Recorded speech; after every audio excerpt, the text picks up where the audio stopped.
United States dollars yomwe ndi pafupifupi 45.7 miliyoni kwacha kuchokera ku msika wa fodya msabata zomwe atsegulira.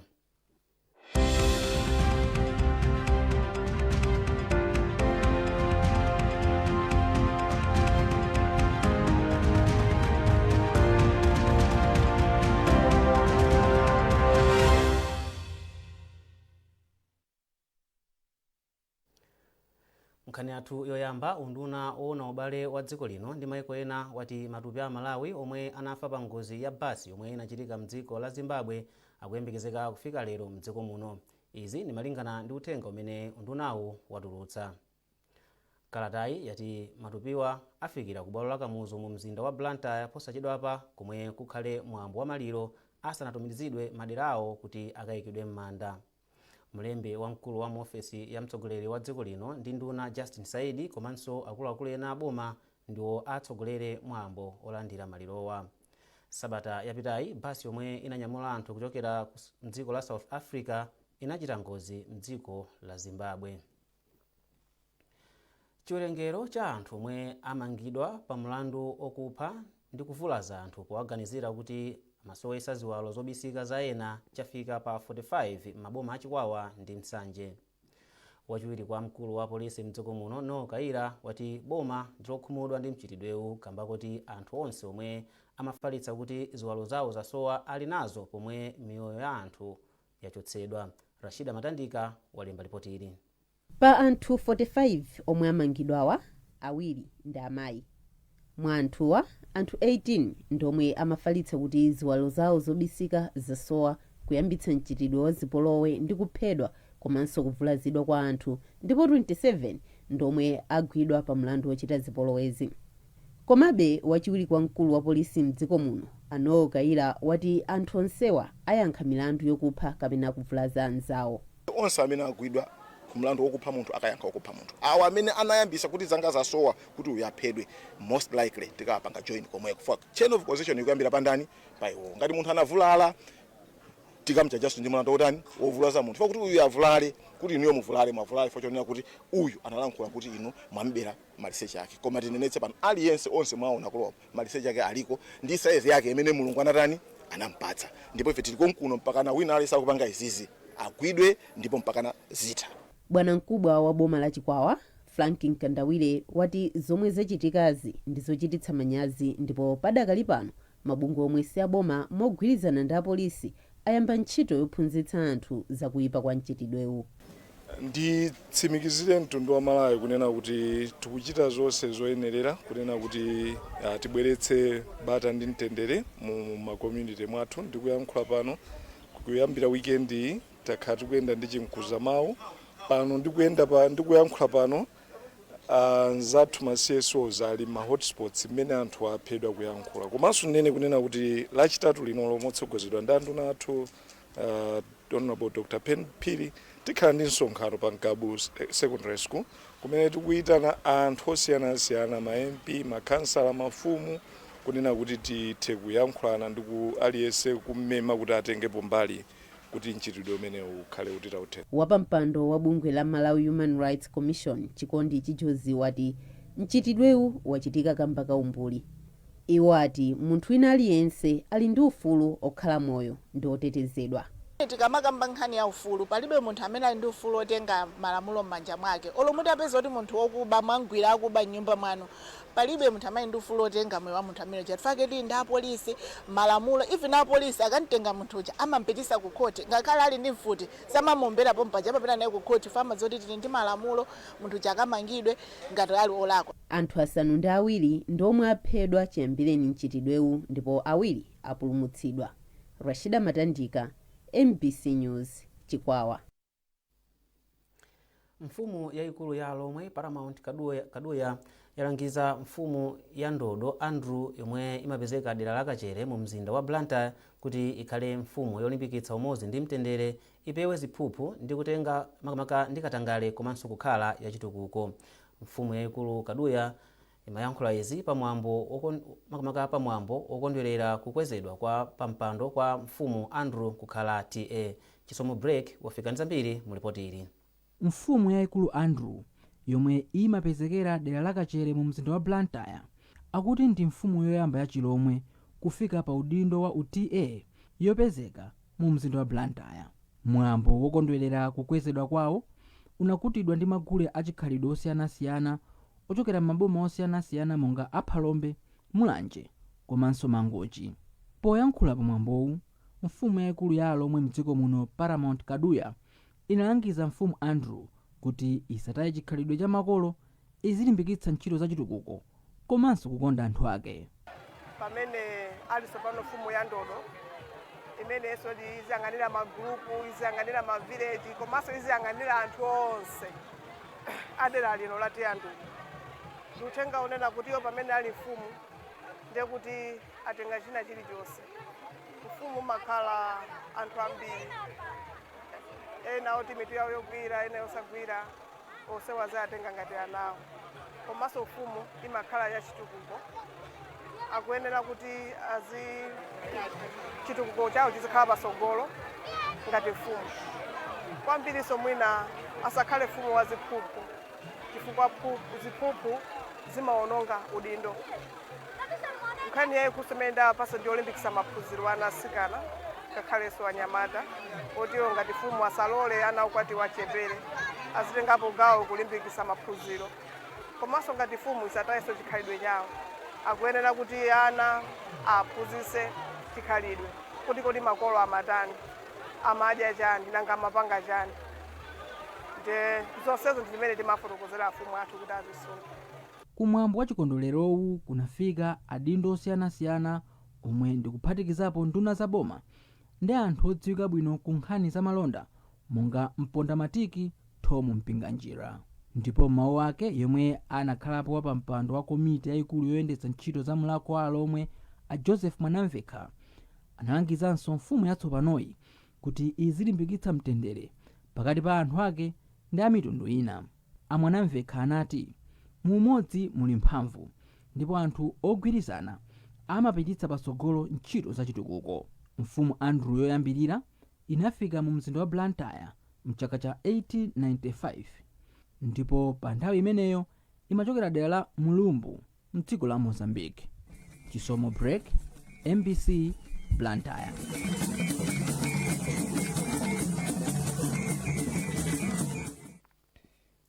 Dziko lino lapeza ndalama zokwana 26.1 miliyoni za America zomwe ndi pafupifupi 45.7 biliyoni kwacha kuchokera ku malonda a fodya msabata zitatu zoyambirira mnyengo yogulitsa fodya ya chaka chino. Malingana ndi ripoti la sabata yachitatu ya msika kuchokera ku Tobacco Commission, makilogalamu 12.3 miliyoni a fodya agulitsidwa pa mtengo wa pakati pa madola 2.13 pa kilogalamu imodzi. Bungwe la Tobacco Commission lati kuchuluka kwa fodya omwe akukanidwa kwachepa pang'ono kuchokera pa 90 pa 100 aliwonse omwe ankakanidwa msabata awiri oyambirira kufika pafupifupi 65 pa 100 pa msika ena makamaka pa masiku ena amsikawu.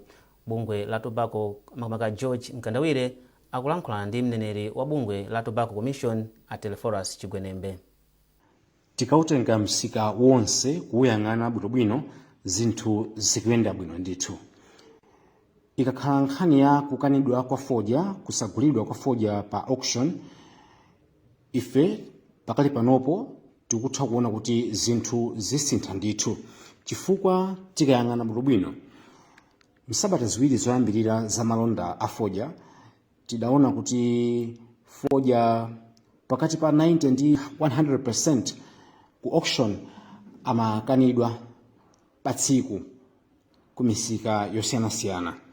Koma tikayang'ana malonda amene ayendera mu sabata yachitatu tikuona kuti kukanidwa kumeneku kwatsika masiku ena kumapezeka cha 65%, zimene zikuonetsa kuti tikutsika ndithu.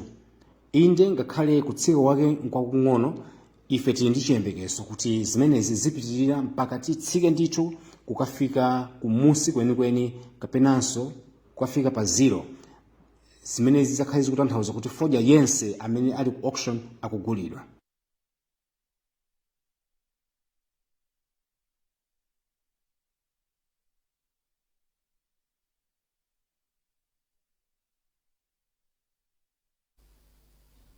Kumbukirani kuti mukuonera nkhanizi kuchokera kuno kwa MBC, ndipo tiyeni tionenso mitu yake. Chiwerengero cha anthu omwe awamanga pa mlandu omwe akuwaganizira kuti apha anthu 7 amene amawaganizira kuti amasowetsa ziwalo zobisika za anthu ena chafika pa 45. Mafumu mdziko muno awapempha kuti apewe ziphuphu komanso katangale kuti ntchito za chitukuko zipite patsogolo. Ndipo dziko la Malawi lapeza 26.1 million United States dollars yomwe ndi 45.7 billion kwacha kuchokera ku malonda a fodya msabata zitatu zoyambirira za msika wa fodya kwa chaka chino.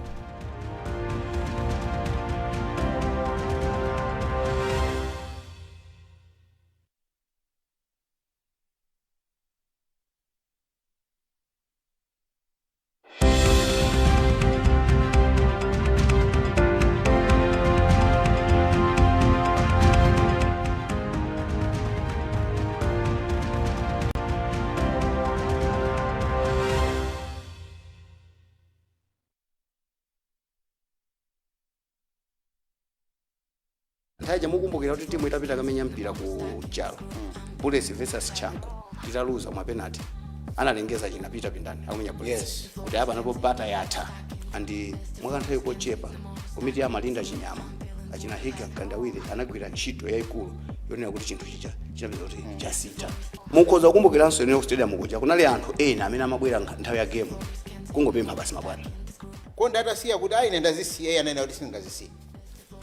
Kuma kansesera katolo zinachitikadi namba azana namba anyamata nana panga zimezi ayi sindikuziwa kuti chonse.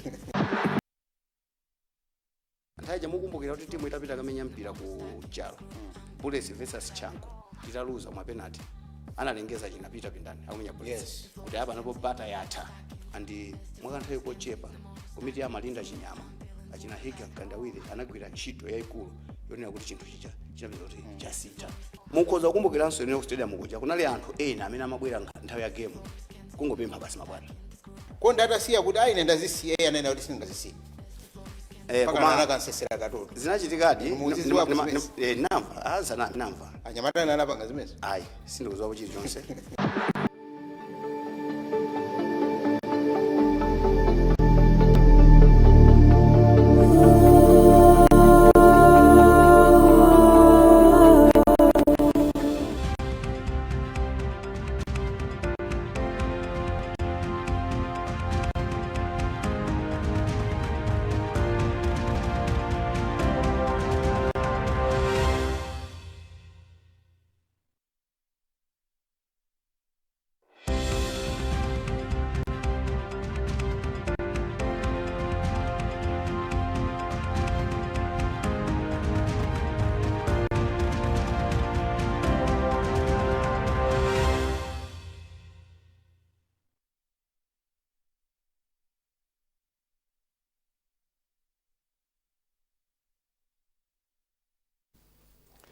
Takulandiraniso ndipo popitirani nkhani zathu chipani cha Democratic Progressive DPP chatsimikizira anthu mdziko muno kuti pomwe boma lotsogozedwa ndi President Professor Arthur Peter Mutharika layamba kuthana ndi ena mavuto omwe akhala akukhudza miyoyo ya Malawi mzaka zapitazi, misewu nayo iyamba kukonzedwa posachedwapa.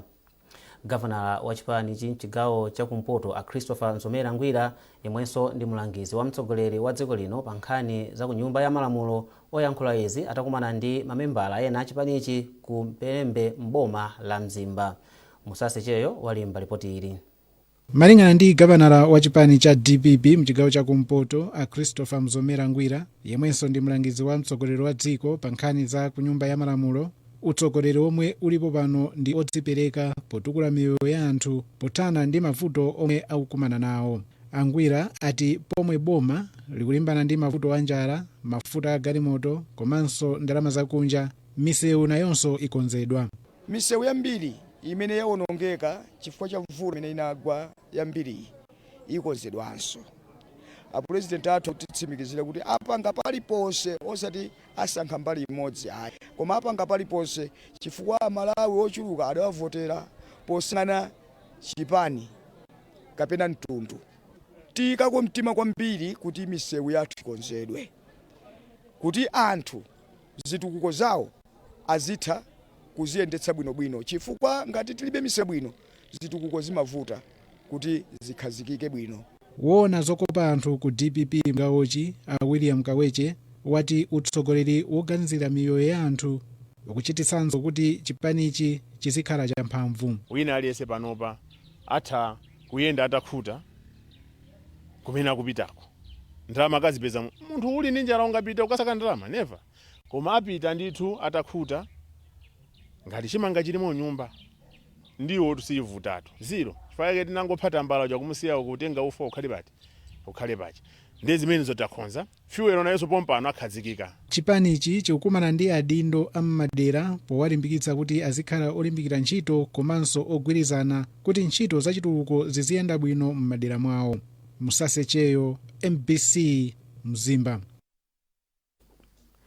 Pakadali pano anthu ena mdziko muno ati mpofunika kuti apolisi ndi mabwalo a milandu agwire ntchito yawo mwamphamvu pofuna kuthana ndi kuphedwa kwa anthu oganiziridwa nkhani za ufiti.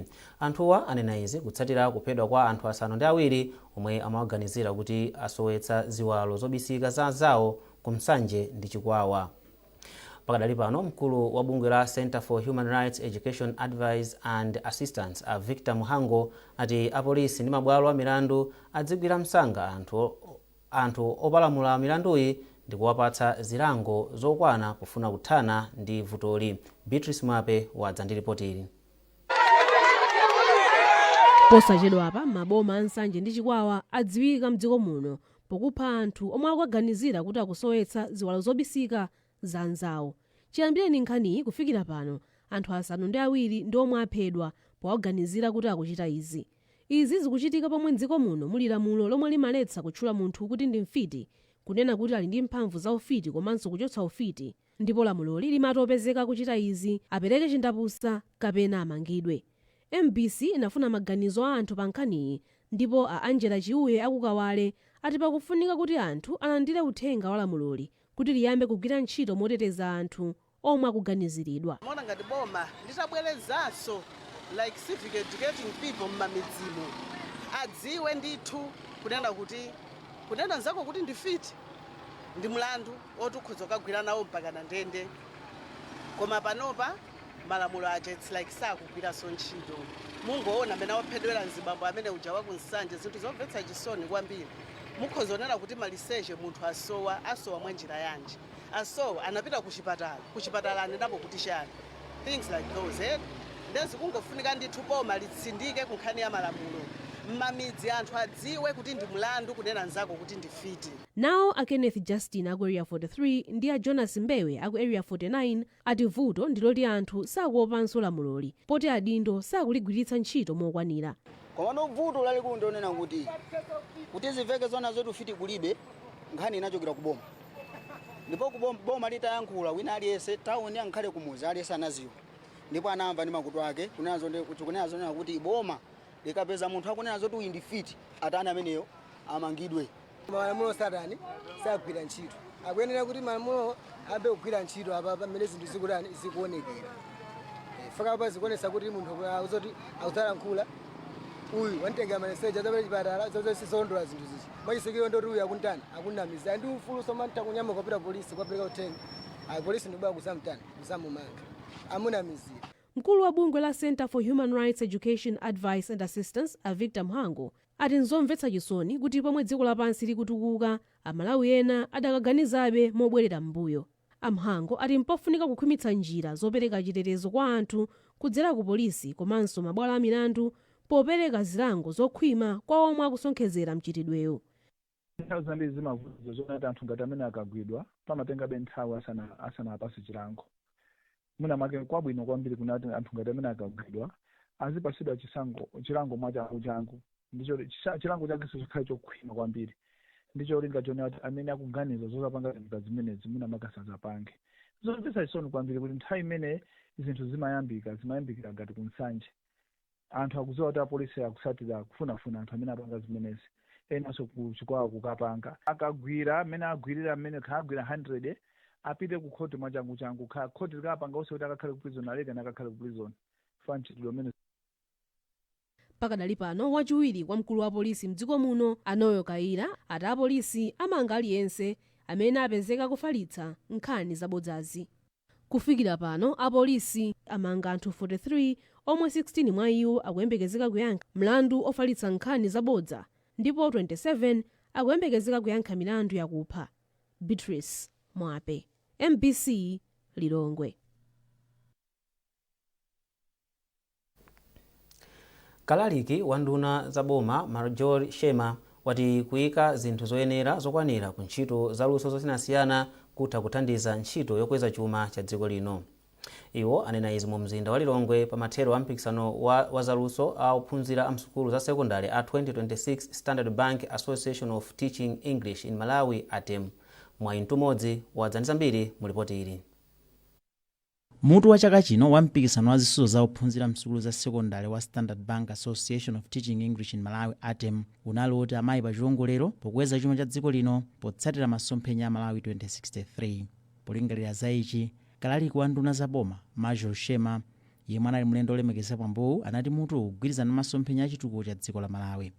Ndipo zimene taona dzulo ndi lero ndizopambana kwambiri chifukwa mukudziwa kuti competition imeneyi imakonda kupangika ku maskulu, koma chaka chino yapangika ku venue yaikulu ngati BICC. Chifukwa chani? Chifukwa anzathu ma sponsors a event imene a Standard Bank apereka ndalama zazikulu kuti event ipangike malo ngati anowo, ndipo ndizosangalatsa chifukwa ndi exposure kwa ana akumaskuluko ambiri wamuna afikepo kuno ku BICC koma lero aonako ndithu. Koma Standard Bank ndiyo ikhanga kunyamulanso atemuja ikumamveka mtsukano. Banki ya Standard inathandiza mpikisano wa chaka chino wa ATEM ndi ndalama zokwana 35 million kwacha komanso kuphunzitsa zisudzo ndi kulipira malo a mpikisano ku Bingu International Convention Center BICC. Mmodzi mwa akuluakulu a banki achikondi Kapepe ati kudzera mu programu yake yotchedwa Joy of Arts, banki yapereka thandizo lingalira limodzi yofuna kuthandiza achinyamata kutukula maluso omwe ali nawo omwe nthawi zambiri sathandizidwa kuti adzikhala odzidalira pachuma. Kampani yochita masewero amulosera ya Premier Bet yapereka ndalama zokwana 8 miliyoni kwacha kuti ithandizire zokonzekera mwambo wa chaka chino okumbukira Malemu Matse omwe uchitikire ku Mzuzu pa 23 May. Poyankhula ku Mzuzu pa msonkhano wa atolankhani, mkulu wa Premier Bet mchigawo cha kumpoto Aveston Kambalame ati kampani yawo ili ndi chidwi chotukula aluso mdziko muno. Tili ndi ripoti ili la Chisomo Manda. Mkulu wa kampani ya Premier Bet kumpoto Aveston Kambalame adati kampani yawo yapereka thandizo la ndalamazo pozindikira kuti kupatula zoyimbayimba gulu la Matse Foundation lomwe limakoza mwambo wokumbukira Matse limachitanso ntchito zachifundo monga kugula madesiki ophunzira adzikhalira sukulu. Ngati ku Premier Bet nthawi zambiri timakhulupirira kuti mapulogalamu amene akupanga uplift kapena kuthandiza achinyamata kapena community at large ndi amene timayeserako kuthandizirako. Tathandizirako nkhani za nsangulutso, tathandizirako nkhani ya sports. Nawo Amatse Foundation atatifikira tinachiona kuti ndi chanzeru kuti tengepo pati pozindikira kuti ndalama zomwe atakazipange realize ku mwambo umene uwu zikagwira ntchito yogula madeski.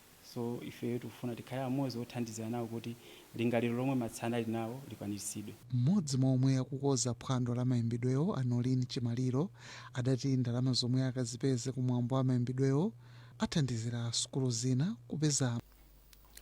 Nkhani imeneyo tamaliza nkhani zathu madzulo ano, koma tisanasiyane na insomito yake. Chiwerengero cha anthu omwe awamanga pa mulandu omwe akuwaganizira kuti apha anthu 7 amene amawaganizira kuti amasowetsa ziwalo zobisika za anthu ena chafika pa 45. Mafumu mdziko muno awapempha kuti apewe ziphuphu komanso katangale kuti ntchito zachitukuko zipite patsogolo. Ndipo dziko la Malawi lapeza 26.1 million United States dollars yomwe ndi 45.7 billion kwacha kuchokera ku malonda a fodya msabata zitatu zoyambirira za msika wa fodya kwa chaka chino.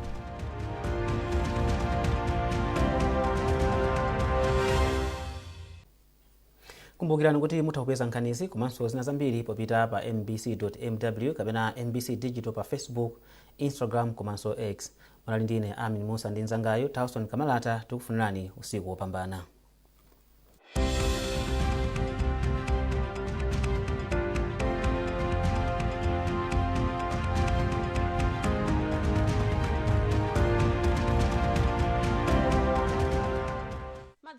zabwino kwanonse yakwananso nthawi ija ya zanyengo koma poyambirira tatiyeni tione mmene kunazizirira madera ena a dziko lino. Kiya kunazizira ndi madigiri okwana 12, 13 Chitedze Bolero komanso Zuzu, Zimba ndi Vumbwe kunazizira ndi madigiri okwana 15.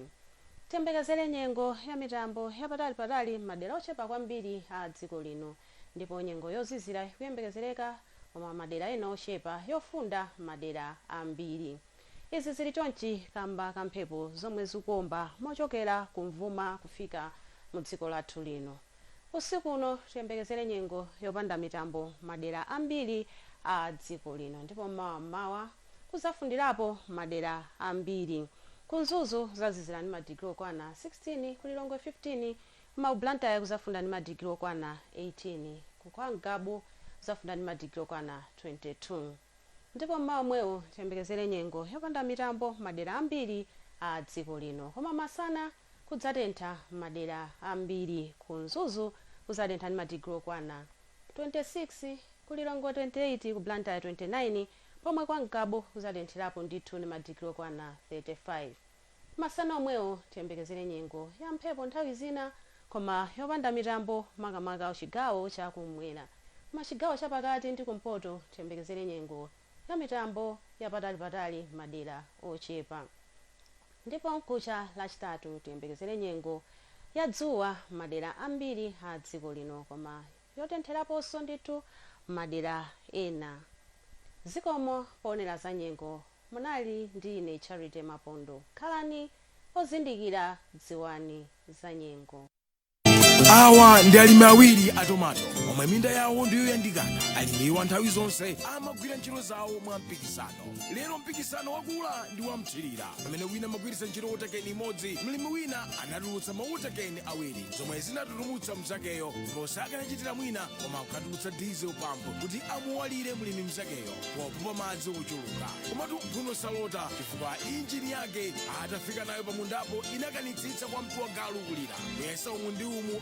Ayi ndithu injini sidzalira. Kwina kunso ndekuti mlimi mzake uja anakasokolosanso chake chidamwene pampu yogwiritsa ntchito mphamvu za magesi adzuwa kungolumikiza pompopompo koma zimadzi kuti po uthirira munda onse. Apatu ndekuti aja odalira pampu ya petro ndi diesel tukudaliri kamukamu kulimbana nayo injini. Anayiwaliratu kuti jenereta imalira zambiri monga mafuta ndi zina zotero, mene pampu ya magesi adzuwa simalira zambiri ayi. Sankha wekha. Mukafuna yenu pampu tangopitani ku Eba House kulimbe ku Synthesis Agriculture ndi ukapeza pampu yanu kapena kungoyimba foni pa nambala izi 089 45220 kapena 099 541 Synthesis Agriculture, upama kwacha ndi ulime. With other stories making headlines. That's right, Wahiga. Also in the program today, Nigeria's military denies reports that civilians were killed during airstrikes that it carried out in the country's north over the weekend. The war is a guerrilla warfare in which the enemy that you are fighting is also in the midst of the civilians that you are trying to protect.